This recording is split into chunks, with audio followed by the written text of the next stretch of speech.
Olá, igreja, a paz do Senhor com todos. É uma alegria para mim estar aqui, falando um pouco da palavra de Deus. A nossa igreja está fazendo o circuito bíblico. Nós estamos na semana 26 do circuito bíblico. Vamos estar aí lendo o livro de Coríntios. E essa é uma carta de Paulo aos Coríntios. Nessa carta, Paulo está tratando um pouco da conduta da igreja. Ele considerava aquela igreja uma igreja muito rica. No começo do capítulo, ele fala que era uma igreja que não faltava nada a eles em relação à palavra, ao conhecimento, que Deus havia enriquecido essa igreja muito nesse sentido. Porém, essa igreja estava vivendo com alguns conflitos, algumas divisões. Então, Paulo ele escreve essa carta para advertir a igreja nesse sentido, para ensiná-los, para admoestá-los. Então, eu quero ler com os irmãos Coríntios, 1 Coríntios, no capítulo 2, a gente vai ler do versículo 1 ao versículo 5, e depois a gente vai voltar e vai ler o capítulo 1 de novo. A gente vai ler e depois a gente vai orar. Então, acompanhem comigo, 1 Coríntios, capítulo 2, do versículo 1 ao versículo 5, diz assim: Eu mesmo, irmãos, quando estive entre vocês, não fui com discurso eloquente, nem com muita sabedoria para lhes proclamar o mistério de Deus, pois decidi nada saber entre vocês, a não ser Jesus Cristo, e este crucificado. E foi com fraqueza, temor e com muito tremor que estive entre vocês. Minha mensagem e minha pregação não consistiram em palavras persuasivas de sabedoria, mas consistiram em demonstração de poder do Espírito, para que a fé entre vocês não se baseasse na sabedoria humana, mas no poder de Deus. Vamos orar? Ore comigo, irmãos. Senhor Jesus, muito obrigado pela Tua palavra. Obrigado porque ela é rica, obrigado porque a Tua palavra nos alimenta, obrigado porque o Senhor deixou a Tua palavra conosco, Pai. Isso é uma oportunidade imensa que a gente tem. Te agradeço por ela, eu peço que o Senhor venha falar aos nossos corações, que o Senhor abra os nossos olhos, que o Senhor nos dê a Tua revelação, Pai. Em nome do Senhor Jesus. Amém. Então é o seguinte, esse capítulo aí, irmãos, eu acho que o livro de Coríntios todinho, ele é muito denso, mas esse capítulo 1 e capítulo 2, eles são muito densos.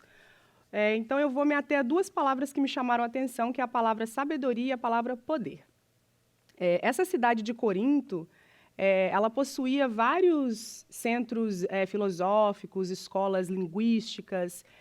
O povo de Corinto era um povo que gostava de estudar, que gostava de procurar conhecimento. Mesmo antes de Paulo chegar lá, Paulo foi o missionário que levou o evangelho à igreja de Corinto. Lá em Atos a gente vê, quando ele chega lá anunciando o evangelho, ele planta essa igreja lá, a igreja de Coríntios. E Paulo também, mesmo antes de conhecer a Cristo, Paulo era um homem letrado. Ele era um estudante da lei, ele era um conhecedor da lei, não era uma pessoa leiga, ele era uma pessoa informada. Ele também gostava de estudar.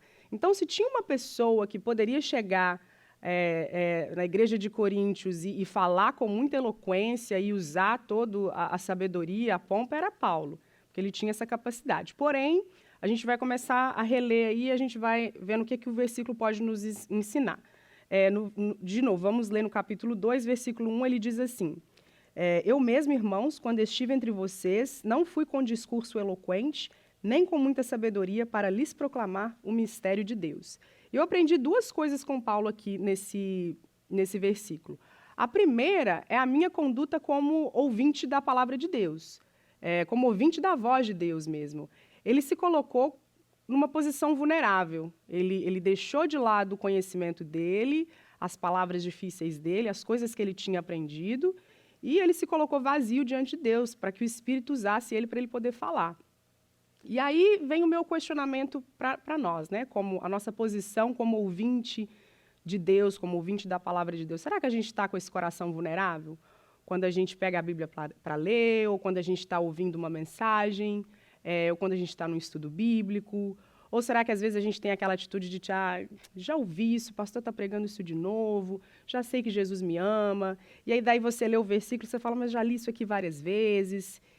Ou será que a gente se esvazia, né? E tem essa posição de, eu já ouvi isso, mas o que de novo Deus quer falar, né? Então, isso é muito importante, irmãos, para a gente colocar o nosso coração nessa posição vulnerável, enquanto a gente lê, enquanto a gente ouve a mensagem, e deixar que Deus fale aquilo que Ele quer falar. E a segunda coisa que eu aprendi é a nossa conduta enquanto pregador da palavra. E eu quero abrir um parêntese aqui, porque às vezes a gente acha que a gente não tem essa responsabilidade. Às vezes a gente acha que essa responsabilidade é só do pastor, ou do missionário, ou do líder de célula. E não, nós temos essa responsabilidade. Todos nós temos essa responsabilidade. A nossa igreja está em campanha missionária. E aí a gente está falando sobre os missionários que estão no campo, pregando o evangelho, a gente está sendo encorajado a conhecer mais os projetos, a orar, a abençoar esses projetos. E aí a gente tem um missionário que está lá na Espanha pregando, a gente tem os missionários lá no Brasil. E às vezes a gente esquece que a gente tem essa responsabilidade. O que nos diferencia dessas pessoas é se a gente falou sim para o chamado de Deus ou não.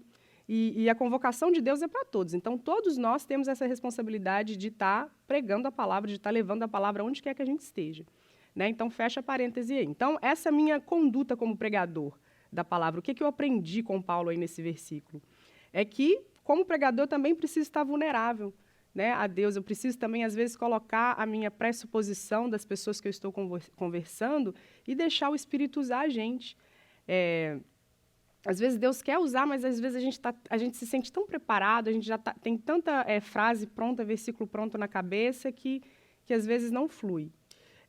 E no versículo 3, ele fala assim: foi com fraqueza, temor e com muito tremor que estive entre vocês. E por que Paulo fala isso? Ele era tão conhecedor, ele já tinha tanto conhecimento, né? E ele se coloca nessa posição de temeroso, temor, de fraqueza, né? E isso me faz pensar que ele abriu mão do controle dele. Ele de fato, entregou o controle dele, o conhecimento dele, ele deixou de lado e ele se colocou nessa posição de vulnerável para que o Espírito Santo pudesse usá-lo.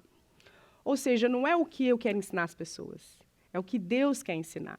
E muitas vezes a gente tem aquela atitude com algum amigo que a gente está tentando pregar, ou com algum parente da família que a gente sabe que precisa do evangelho, e a gente já pensa, eu já sei o pecado dessa pessoa, já sei o que ela precisa ouvir. Ou às vezes você ouve uma mensagem e você pensa lá já logo naquela pessoa que nossa, fulano de tal precisava ouvir essa mensagem, né? E a gente às vezes nem sabe o que Deus quer ministrar, e a gente perde essa oportunidade muitas vezes. Então, eu quero lançar aqui um desafio, né? O primeiro desafio como pregador, como todos nós somos missionários, ore pedindo a Deus para que Ele não te deixe de fora do que Ele está fazendo no mundo hoje, porque Deus está sempre se movimentando, Ele está sempre querendo alcançar alguém.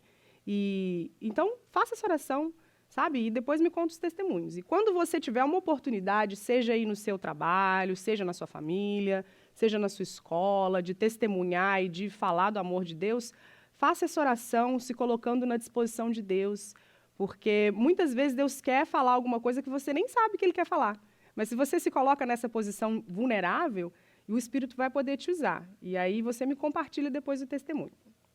Vamos seguir aí. No versículo 4, ele fala assim: minha mensagem e minha pregação não consistiram em palavras persuasivas de sabedoria, mas consistiram em demonstração de poder do Espírito. Vamos falar um pouco da sabedoria. A Bíblia ela sempre nos orienta, né, sobre a importância da gente não usar a nossa própria sabedoria, mas buscar a sabedoria de Deus. Em Provérbios 3, versículo 7, fala isso. A palavra diz, não seja sábio aos seus próprios olhos. Quando a gente tem essa posição de achar que a gente já sabe, a gente acaba fazendo coisa que não é da vontade de Deus, a gente acaba tomando decisão errada, a gente acaba falando coisa errada. Então, é muito importante essa questão da gente entender quando a gente está só andando no nosso próprio conhecimento ou quando a gente está submetendo a nossa mente, o nosso coração ao Espírito. Existe uma grande diferença entre a sabedoria humana e a sabedoria de Deus. A nossa sabedoria, o nosso conhecimento, as habilidades que a gente tem, que a gente agrega, isso não traz transformação, não traz poder, não traz transformação para o ser humano. Mas a sabedoria que a gente adquire na presença de Deus, quando a gente está buscando Ele, isso sim traz transformação e gera esse poder aí que Paulo está falando, né? E é uma tolice a gente pensar que a gente pode entender essas coisas do Espírito sem o Espírito. Então, a gente precisa buscar o Espírito Santo enquanto a gente está lendo. Senão a gente corre o risco de ler a Bíblia ou de ouvir a mensagem na mente, tentar nos nossos raciocínios, né? A nossa mente é caída por causa do pecado, e às vezes a gente vai tentar raciocinar e a gente não vai ganhar aquilo que o Espírito está querendo falar com a gente. Só que tem um problema, né? Não adianta nem não ler. Então, a gente pelo menos tem que ler, começando lendo, né? E ler e meditar são duas coisas diferentes. Ler, você passou o olho, você leu, se te perguntar, eu sei o que está escrito em Coríntios, eu sei o que está escrito em Mateus, mas meditar é você ler o capítulo, você vai ler de novo, e aí você vai orar, você vai estar em espírito de oração, você vai perguntar para Deus o que ele está tentando te falar, o que ele está querendo te falar, o que o capítulo está querendo te ensinar. E é isso, essa busca pelo conhecimento, né? Hoje eu tenho visto que a nossa igreja está nesse momento, ela tem vivido essa busca pelo conhecimento. Quando eu vejo os irmãos participando da nossa escola de formação bíblica, quando eu vejo os irmãos no circuito bíblico, todo mundo acompanhando, participando das células, nos estudos bíblicos, isso demonstra a nossa fome de conhecer mais de Deus. Isso é o que Deus quer, Ele procura isso em nós.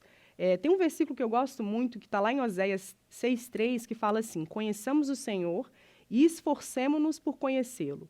Tão certo como nasce o sol, ele aparecerá. Esse versículo é lindo. Ou seja, Deus ele quer ser conhecido. Só que isso envolve um esforço, né? Conheçamos o Senhor e esforcemo-nos por conhecê-lo. Então, não é só ler a palavra, não é só ouvir a mensagem. Eu preciso meditar, eu preciso me esforçar, eu preciso gastar tempo em oração enquanto eu ouço aquela mensagem, ouvir de novo. Gasta ali um trabalho, né, de se colocar na presença de Deus, de se colocar vulnerável. E afinar o ouvido para aquilo que o Espírito quer falar, não para aquilo que eu quero ouvir. E o que me chama mais atenção nesse versículo é que o conhecer a palavra com o intuito de conhecer o Deus da palavra, ele está relacionado com a demonstração de poder, porque veja bem o que o versículo fala: conheçamos o Senhor, e depois fala, tão certo como nasce o sol, ele aparecerá. Então é como se esse Deus que proferiu essa palavra, que foi conhecido, ele se personifica, como o sol, na sua frente, ele aparece. E isso é poder, que coisa maravilhosa é essa. E a gente vai ver isso também aqui em Coríntios.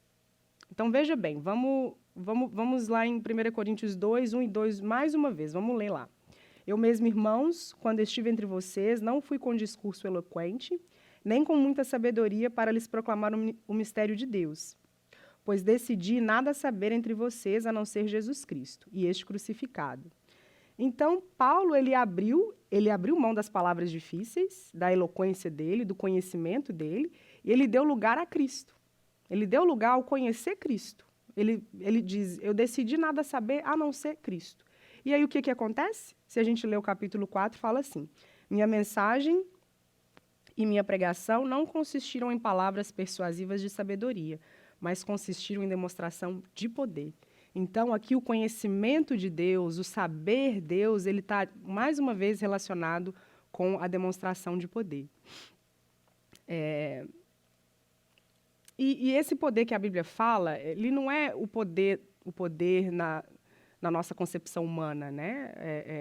O humano entende que o poder está relacionado ao tanto de dinheiro que você tem, ou à sua posição na sociedade, a quantas pessoas que você influencia, quantas pessoas te seguem no Instagram, um tanto de intelecto, de inteligência que você tem, define o poder das pessoas no mundo hoje. Mas a Bíblia não relaciona o poder com isso, não. O poder vem do Espírito, o poder vem desse conhecimento da palavra, desse conhecimento de Deus. E como que eu tenho acesso a esse poder? Agora que eu vou voltar lá no capítulo 1. Foi meio que de trás para frente, mas agora os irmãos vão entender. Então, no capítulo 1, do versículo 18 ao 24, acompanhem comigo. 1 Coríntios 1, versículo 18 ao versículo 24. Como a gente tem acesso a esse poder? E diz assim: pois a mensagem da cruz é loucura para os que estão perecendo, mas para nós que estamos sendo salvos é poder de Deus. Pois está escrito, destruirei a sabedoria dos sábios e rejeitarei a inteligência dos inteligentes. Onde está o sábio? Onde está o erudito? Onde está o questionador desta era? Acaso não tornou Deus louca a sabedoria deste mundo, visto que, na sabedoria de Deus, o mundo não conheceu por meio da sabedoria humana? Agradou a Deus salvar aqueles que creem por meio da loucura da pregação. Os judeus pedem sinais miraculosos e os gregos procuram sabedoria. Nós, porém, pregamos Cristo crucificado, o qual de fato é escândalo para os judeus e loucura para os gentios. Mas para os que foram chamados, tanto judeus como gregos, Cristo é poder de Deus e sabedoria de Deus. Isso é Cristo. Ele é o poder de Deus, ele é o pacote completo. Ele é o poder de Deus e ele é a sabedoria de Deus. Então, é só conhecendo Cristo, entendendo essa mensagem da cruz, que eu tenho acesso ao poder. E a mensagem da cruz, ele fala aqui que ela é loucura, né, para as pessoas que não são salvas, para as pessoas que não aceitam a Jesus, mas para nós ela gera esse poder. Então, a gente precisa estar sempre buscando essa mensagem da cruz, a entender a mensagem da cruz. A gente precisa estar buscando Jesus. Quanto mais conhecemos Jesus, quanto mais entendemos esse significado da cruz de Cristo, mais nós experimentamos o poder do Espírito. Buscando conhecer a cruz, eu tenho um pacote completo, porque Jesus é a sabedoria e o poder. Eu tenho um pequeno testemunho. Semana passada, eu estava conversando com uma pessoa que se diz cristã, e ela estava lá reclamando da vida, falando, eu estou tão entediada, não tem nada novo acontecendo, estou só trabalhando, não estou namorando ninguém, que tédio essa vida minha. E aí eu perguntei para ela, mas e Jesus? Ela falou, mas eu também, eu já tenho Jesus. E eu perguntei, mas você acha que você tem suficiente de Jesus na sua vida? E aí eu encorajei ela para fazer aquela oração, né? Olha, Deus, se eu estiver se movimentando aí, não me deixa de fora. E às vezes, irmãos, essa é a nossa atitude. A gente acha que a gente já tem tudo, a gente já entendeu a mensagem da cruz, a gente já sabe tudo de Jesus. Só que se isso fosse verdade, a gente não andaria entediado. A gente não pode esquecer que a palavra de Deus ela é viva. Lá em Hebreus fala que ela é viva, ela é eficaz, é como se ela se movimentasse. Você lê uma passagem hoje e Deus te fala uma coisa. E daqui a um tempo você vai ler a mesma passagem, parece que se movimentou o negócio ali igual um ser vivo, e aí vai te falar em outras áreas da sua vida. Então, isso é muito importante, a gente manter esse pensamento, sabendo que a gente sempre tem algo para aprender com a palavra de Deus. Então, é isso aí, irmãos. A gente precisa entender que a gente precisa estar vulnerável diante de Deus, diante da palavra, quando a gente está lendo, quando a gente está participando de um estudo bíblico ou escutando uma pregação. A gente tem que tentar se tornar pobre de espírito, abrir mão do nosso próprio conhecimento, abrir mão da nossa ideia rasa, né, do que é essa demonstração de poder, e deixar o Espírito falar conosco, né? Deixar essa sabedoria de Deus nos tomar, esse conhecimento de Deus nos tomar. Porque a mensagem da cruz ela é poder de Deus. E aí você vai me perguntar, mas Débora, para que eu preciso de sabedoria? Para que eu preciso de poder? E eu vou terminar lendo no capítulo 1, 1 Coríntios 1, versículo 30, que fala assim: porém, por iniciativa dele, que vocês estão em Cristo Jesus, o qual se tornou sabedoria de Deus para nós, isto é, justiça, santidade e redenção. Então, irmãos, é só através de Cristo que nós somos justificados, santificados e redimidos. E a partir do momento que eu entendo o peso dessa mensagem da cruz, a partir do momento que eu compreendo esse processo de justificação, santificação, de remissão, de redenção, eu não consigo ficar calado. Eu vou sair pelo mundo, eu vou falar para as pessoas, eu vou proclamar esse evangelho, que vai parecer loucura para os outros, mas para nós, ela é poder de Deus. Essa é a minha mensagem para os irmãos. Que Deus abençoe a sua semana. Muito obrigada. Tchau, tchau.